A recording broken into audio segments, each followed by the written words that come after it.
नमस्कार दोस्तों, आप देख रहे हैं पीआरपी किसान स्टोरीज। तो आपको हमारी कहानी कैसी लगती है कमेंट बॉक्स में कमेंट करके जरूर बताइए। धन्यवाद।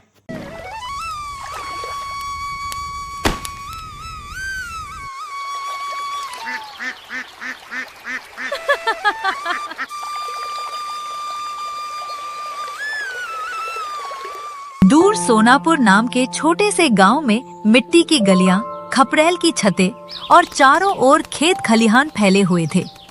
उसी गांव के छोर पर रहता था हरिराम। हरिराम गांव का सीधा सादा किसान था जिसने जिंदगी भर हल चलाया,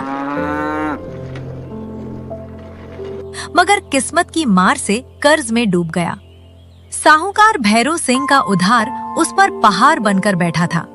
घर में उसकी भोली भाली पत्नी गौरी थी जो हर बात पर भगवान का नाम लेती थी, और उनका एक जवान बेटा गोपाल जो गांव भर में अपनी मेहनत और जिद के लिए जाना जाता था।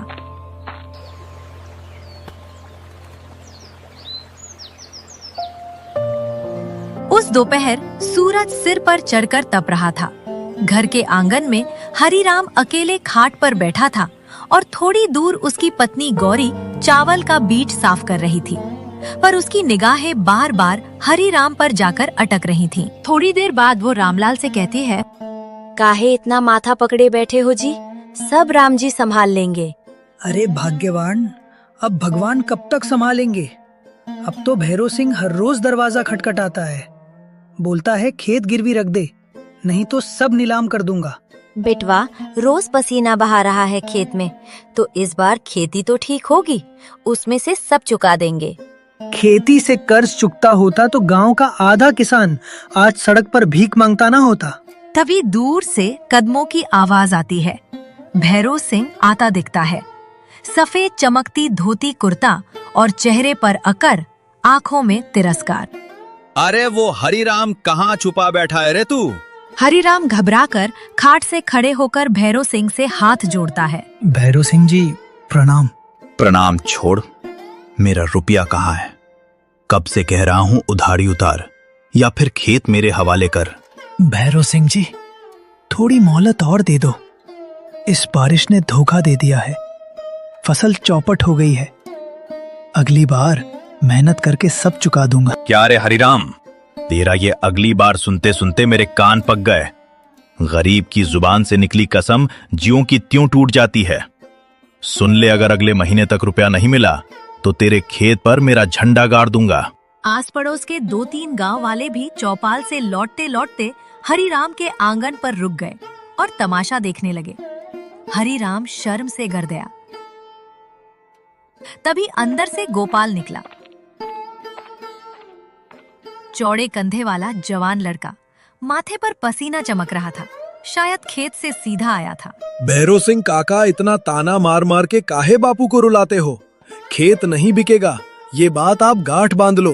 भैरव सिंह गोपाल की ओर घूरते हुए बोला, अरे छोरे, तेरी औकात क्या है? तेरे बाप का खेत उधार से बंधक है। अदालत से लाऊंगा, हुक्म चलवा दूंगा, तब देखूंगा कैसे बचाता है। गोपाल ने दांत भींच लिए और भैरव सिंह को कहा, जब तक मेरी सांस है खेत की एक टुकड़ा मिट्टी भी तुम्हें छूने नहीं दूंगा। पसीना बहा दूंगा लेकिन खेत नहीं दूंगा। गौरी रोने लगी। हरिराम चुप खड़ा रहा। भैरव सिंह मुंह बिचकाकर बोला, ठीक है छोरे, देखता हूँ तेरी मर्दानगी। महीने भर में कर्जा वापस ना हुआ तो तेरे खेत पे मेरा हल चलेगा। इतना कहकर वह जोर जोर से हंसता हुआ बाहर चला गया। गांव वाले भी खुसुर फुसुर करते हुए चले गए। आंगन में सन्नाटा छा गया, हवा भी जैसे थम गई हो। गौरी ने रोते हुए गोपाल से कहा, बेटा इतनी जोश मत दिखा, तेरे बापू पहले ही टूट चुके हैं, कर्जा बड़ा भारी है बेटा। अम्मा चिंता मत कर, तेरे हाथ की कसम, खेत हमारी इज्जत है, इसे कोई नहीं छीनेगा। मैं दिन रात काम करूंगा, भले ही तन टूट जाए। हरिराम की आंखों में आंसू छलक पड़े। उसने कांपते डरते हुए अपने बेटे से कहा, बेटा कसम मत खा, जिंदगी बड़ी बेरहम होती है। खेती आज है कल बर्बाद हो सकती है। कर्ज बड़ा भंबर है, इसमें अच्छे भले डूब जाते हैं। गोपाल ने पिता की आंखों में झांकते हुए कहा। बापू, तुमने जिंदगी खेतों में गुजारी है, अब मैं तुम्हें किसी के आगे झुकने नहीं दूंगा। खेत मेरा भी है, पसीना मेरा भी गिरेगा। गौरी आंचल से आंखें पोंछते हुए बोली। अजी देखो ना छोरा कैसा बोल रहा है, इसका हौसला देख, भगवान जरूर राह निकालेगा।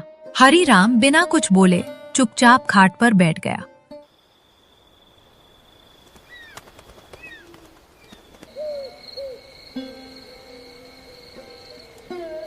उस रात पूरा घर चुप रहा। गोपाल आंगन में चारपाई पर करवटें बदलता रहा। उसके मन में भैरव सिंह का ताना गूंज रहा था। अरे छोरे, तेरी औकात क्या है? तेरे बाप का खेत उधार से बंधक है, अदालत से लाऊंगा, हुक्म चलवा दूंगा, तब देखूंगा कैसे बचाता है। गोपाल ने आसमान की ओर देखा, तारे चमक रहे थे। उसने मन ही मन कहा, औकात दिखाऊंगा भैरव सिंह।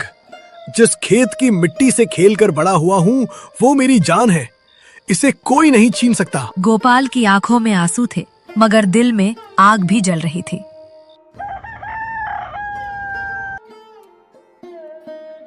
दूसरे दिन सुबह का सूरज अभी पूरी तरह निकला भी नहीं था कि गोपाल हल लेकर खेत की ओर निकल पड़ा। खेत के मेड़ पर ओस अभी भी चमक रही थी। बैलों की रस्सी थामे वो मन ही मन भैरव सिंह की बात याद कर रहा था। खेत में पानी की कमी साफ दिख रही थी। गोपाल ने बैलों को जोतते हुए हल जमीन पर चलाया। पसीना माथे से टपक रहा था, मगर उसके चेहरे पर जिद साफ छलक रही थी। वो हल चलाते हुए खुद से बोलने लगा, जितना पसीना बहाना पड़े बहा दूंगा, लेकिन बापू का सर नीचा नहीं होने दूंगा। अब कर्ज उतार कर ही रहूंगा।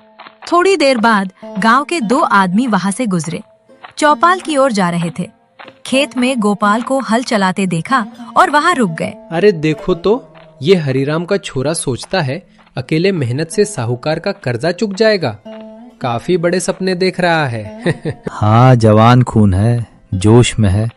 2-4 दिन हल जोतेगा, फिर समझेगा कर्जा खेती नहीं, पूरा पहाड़ है। दोनों हंसते हंसते आगे बढ़ गए। गोपाल ने सब सुना, मगर बिना कुछ बोले हल चलाता रहा।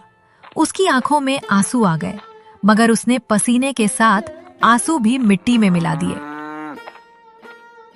दोपहर तक सूरज आग बरसाने लगा, मिट्टी तपने लगी, बैल भी हांफने लगे। गोपाल ने बैलों को तालाब की ओर मोड़ा, पानी पिलाया, खुद भी किनारे बैठ गया। तभी गांव का उसका दोस्त किशन वहां आया। अरे गोपाल, तू तो पागल हो गया है। सवेरे से खेत जोत रहा है, थोड़ा आराम कर ले, नहीं तो गिर जाएगा। किशन, अब आराम का समय नहीं है।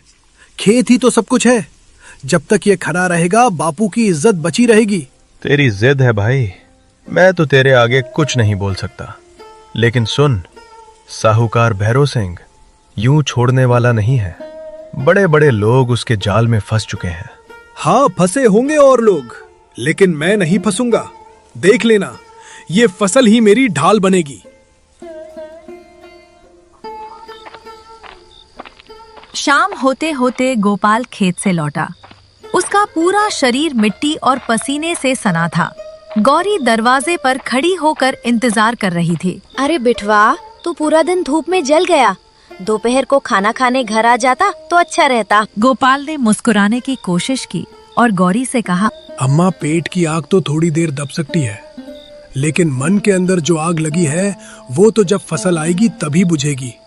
तब तक मुझे चैन नहीं मिलेगा। बेटा, मैं तुझसे भीख मांगती हूँ, इतनी जान मत खपा।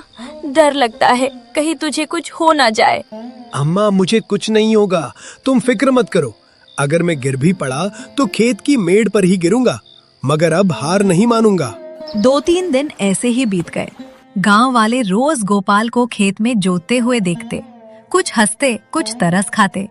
एक दिन दोपहर में भैरव सिंह खुद खेत पर आ पहुंचा। उसने गोपाल से कहा, अरे गोपाल, बड़ा जोर लगा रहा है रे। सोचता है ये मिट्टी तुझे रुपया बना देगी, लेकिन सुन, ब्याज दिन पर दिन बढ़ रहा है। फसल होगी भी तो आधा तो मेरे ही घर आएगा। गोपाल ने हल छोड़कर भैरव सिंह की ओर देखा। काका, रुपया आपका है, लेकिन मेहनत मेरी है, खेत मेरा है। जब तक मैं जिंदा हूँ, कोई इसे नहीं छीन सकता। देख लूंगा छोरे, मर्द बन रहा है। याद रख, महीने भर बाद तेरे खेत पे मेरी फसल होगी। गोपाल डाक भेजते हुए बोला। काका, मैंने कसम खाई है, खेत पर हल चलेगा तो सिर्फ मेरा और पसीना बहेगा भी मेरा। ये मिट्टी मेरे बापू की है, इसे किसी को भी छीनने नहीं दूंगा मैं। भैरव सिंह ने घूर कर गोपाल को देखा और चला गया।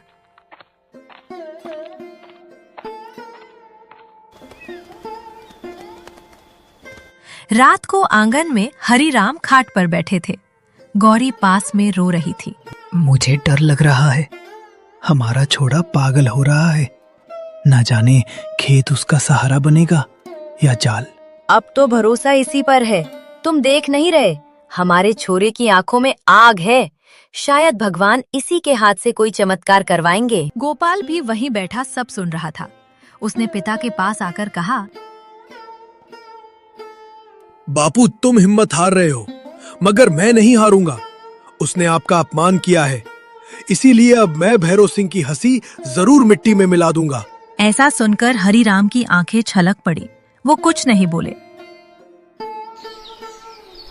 अगले ही दिन से गोपाल ने और भी ज्यादा मेहनत शुरू कर दी। सुबह सूरज उगने से पहले ही उठना, बैलों से खेत को जोतना, पानी से सिंचाई करना, खेत के मेड़ दुरुस्त करना, सब कुछ अकेले करता। गांव वाले अब मजाक से ज्यादा हैरान होने लगे। ये छोरा तो सच में दीवाना है, दिन भर खेत में पड़ा रहता है। कहीं सचमुच फसल कुछ कर गई तो? दूसरा आदमी चुप रहा। गोपाल की मेहनत अब ताने वालों को भी सोचने पर मजबूर कर रही थी। एक शाम सूरज ढल रहा था। गोपाल खेत के मेड़ पर बैठा था। तभी किशन फिर आया।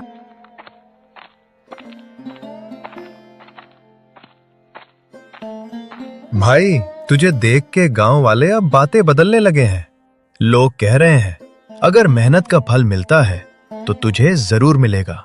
गोपाल थकान से मुस्कुराया। किशन, यही तो मेरा यकीन है, मेहनत कभी धोखा नहीं देती।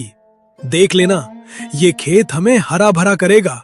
शाम को गोपाल मिट्टी से सना हुआ घर लौटा। रात को गौरी ने उसको खाना परोसा और वहीं पास बैठ गई।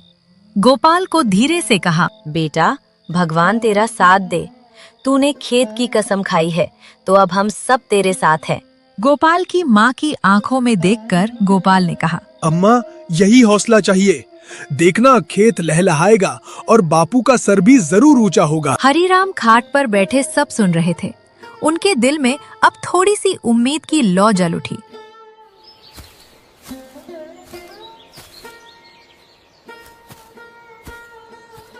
दूसरे दिन गांव के चौपाल पर बड़ी भीड़ लगी थी। पीपल के पेड़ के नीचे बुजुर्ग और गांव वाले इकट्ठा हुए। साथ ही गांव का सरपंच और भैरव सिंह साहूकार भी वहां था। हरिराम, उसकी पत्नी और गोपाल भी वहां आ पहुंचे। भैरव सिंह बीच में खड़ा होकर ऊंची आवाज में बोला, हरिराम का कर्जा सिर चढ़ गया है। अब पंचायत ही तय करे, या तो वो रुपया दे या उसका खेत मेरे नाम लिखे। हरिराम का कर्जा सिर चढ़ गया है, अब पंचायत ही तय करे, या तो वो रुपया दे या उसका खेत मेरे नाम लिखे। हरिराम सर झुकाए खड़ा था। गौरी थोड़ी दूरी पर खड़ी थी। आंखों से आंसू बह रहे थे। गोपाल पास ही खड़ा था। हरिराम, ये क्या है? तुमने सचमुच अब तक रुपया नहीं चुकाया? हरिराम का गला सूख गया। उसके गले से शब्द नहीं निकल पाए। अरे सरपंच जी, इतना पूछने की क्या जरूरत है? पूरा गांव जानता है ये खेत अब भैरव सिंह का ही होगा। आज तक साहूकार का कर्जा कौन चुका पाया है? मीर में हल्की हंसी फुसफुसाहट हुई। ये सुनकर गोपाल गुस्सा होकर तेज आवाज में कहने लगा, चुप रहो सब, खेत अभी भी हमारा है। जब तक मेरी सांस चल रही है कोई इसे नहीं छीन सकता। भैरव सिंह उसकी ओर घूरते हुए सबको कहने लगा, अरे सुन रहे हो सब? छोरा बहुत बहादुरी झाड़ रहा है। कहता है कि खुद को बेच देगा मगर खेत नहीं देगा। हाँ, बेच दूंगा मगर खेत नहीं दूंगा। खेत मेरी माँ है, कोई इसे छू भी नहीं सकता। चौपाल में सन्नाटा छा गया। सब हैरानी से गोपाल को देखने लगे। उस रात गोपाल और भी ज्यादा टूट चुका था, मगर जिद कम नहीं हुई। गांव वालों की हंसी उसके कानों में गूंज रही थी। वो देर रात को ही खेत पर चला गया। चांदनी में अकेले हल के पास बैठ गया और खुद से ही बुदबुदाने लगा, सब हंस रहे हैं मुझ पर, लेकिन देखना, यही लोग एक दिन मेरी मेहनत को सलाम करेंगे।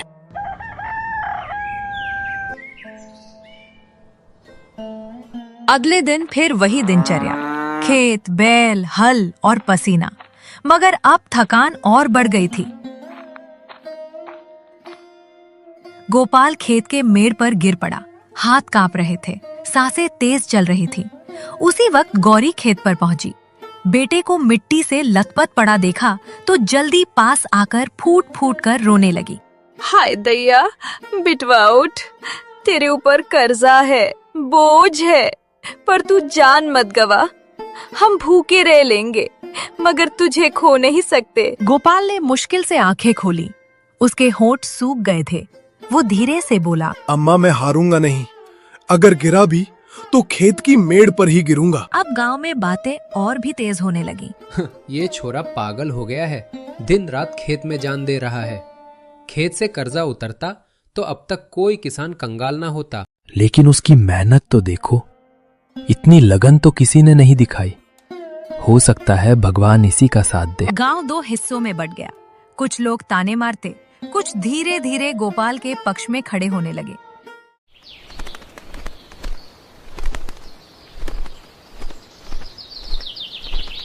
थोड़े दिन बाद एक शाम चौपाल पर फिर पंचायत लगी।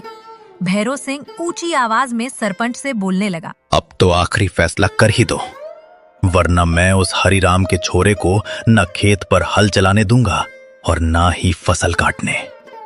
कर्जा लौटाओ वरना खेत मेरा। भैरव सिंह काका, खेत पर हल चलेगा तो सिर्फ हमारा। तुम चाहे कितनी बार पंचायत लगा दो, मैं डट कर खड़ा रहूंगा।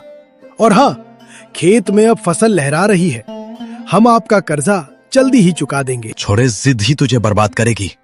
और हाँ, 1 महीने की मोहलत पूरी होने वाली है, उससे पहले मेरा रुपया लौटा देना, समझे? सिर्फ बड़ी बड़ी बातों से कुछ नहीं होता। इतना कहकर भैरव सिंह वहां से चला गया।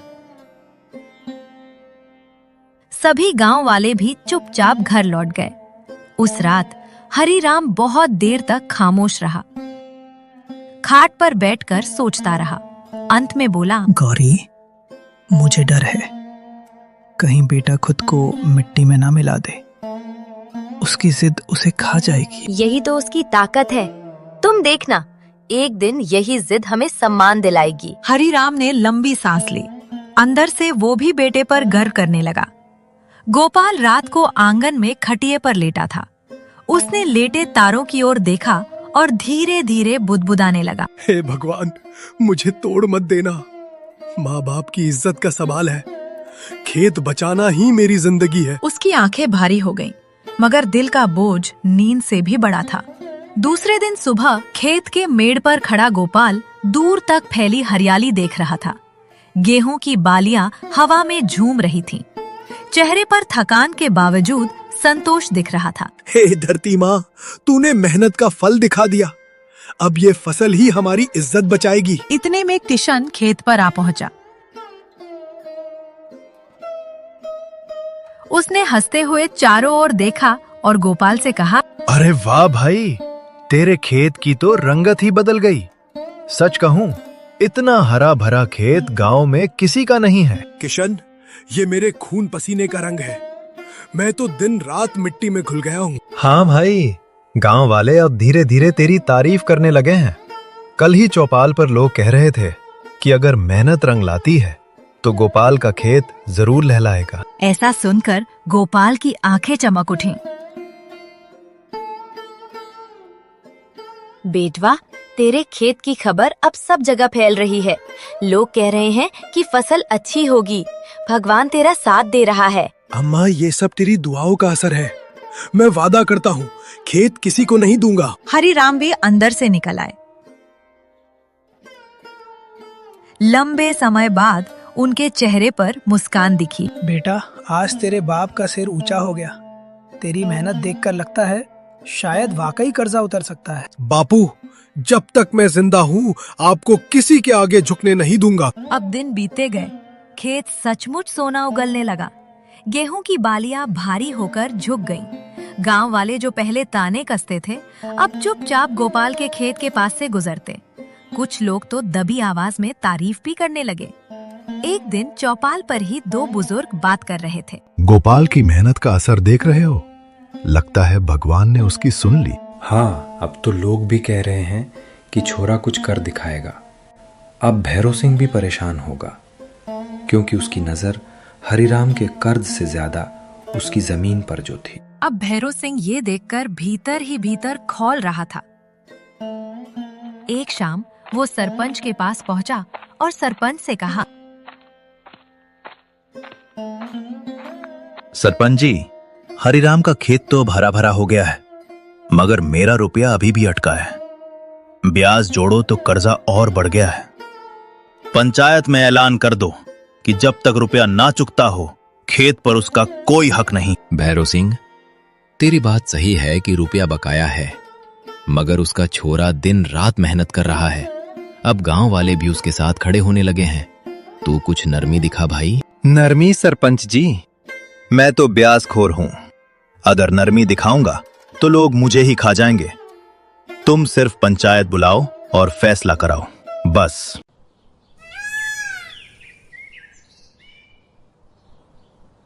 अगले दिन पंचायत बुलाई गई। पूरा गांव जमा हुआ। गोपाल और हरिराम भी वहां पहुंचे। सरपंच जी, खेत चाहे हरा हो गया हो, मगर रुपया अभी तक नहीं लौटा।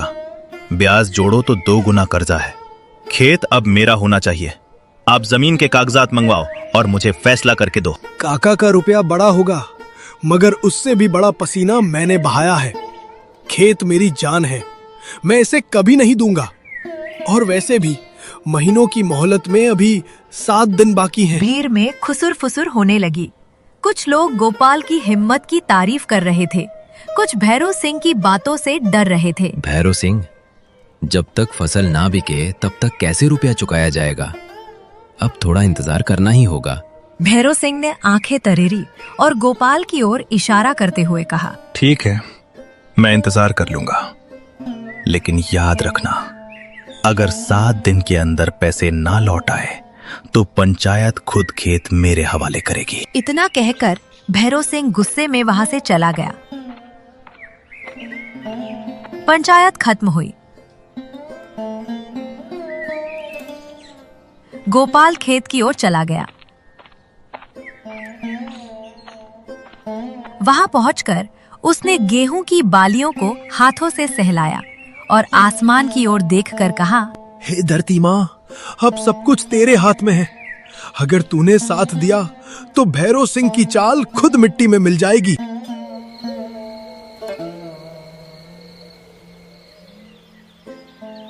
उस रात गोपाल खेत से घर जल्दी आ गया और कई दिनों बाद हरिराम, गोपाल और गौरी तीनों साथ में खाना खा रहे थे। बेटवा, भैरव सिंह बहुत चालाक है। मुझे डर है कहीं वो फिर कोई जाल ना बिछा दे। अम्मा, जाल चाहे कितना भी बड़ा हो, मेहनत की तलवार उसे काट देगी। तू बस दुआ करती रहे। गोपाल, आज पहली बार मुझे लग रहा है कि तू सचमुच खेत बचा लेगा।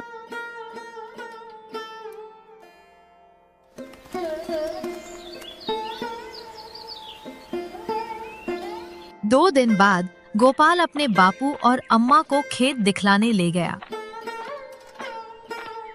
खेत में सुनहरी फसल लहरा रही थी। गेहूं की बालियां पककर झूम रही थी। हवा में उनकी खुशबू पूरे गांव में फैल रही थी। बापू, ये सब तुम्हारी दुआ और अम्मा के आशीर्वाद का कमाल है।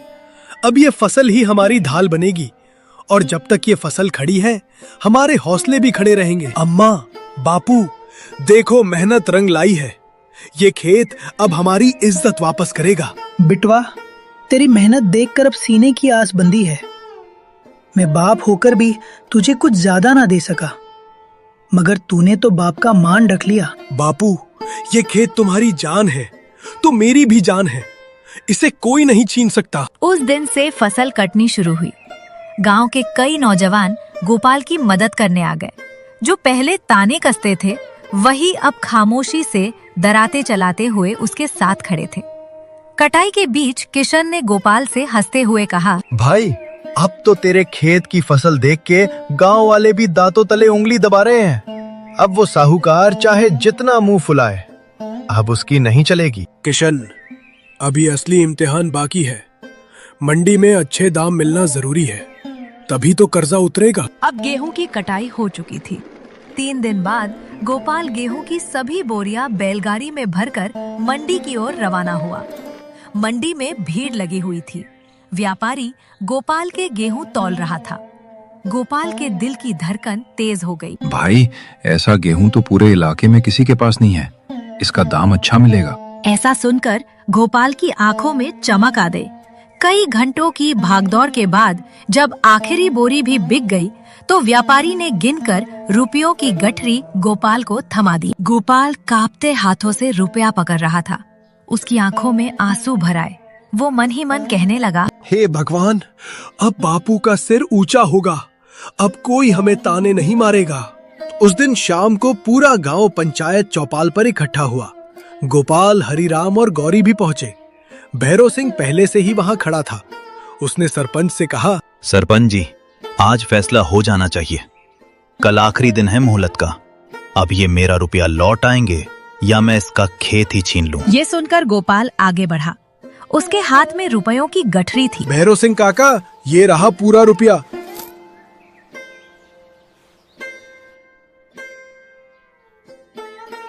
एक एक पैसा चुकता।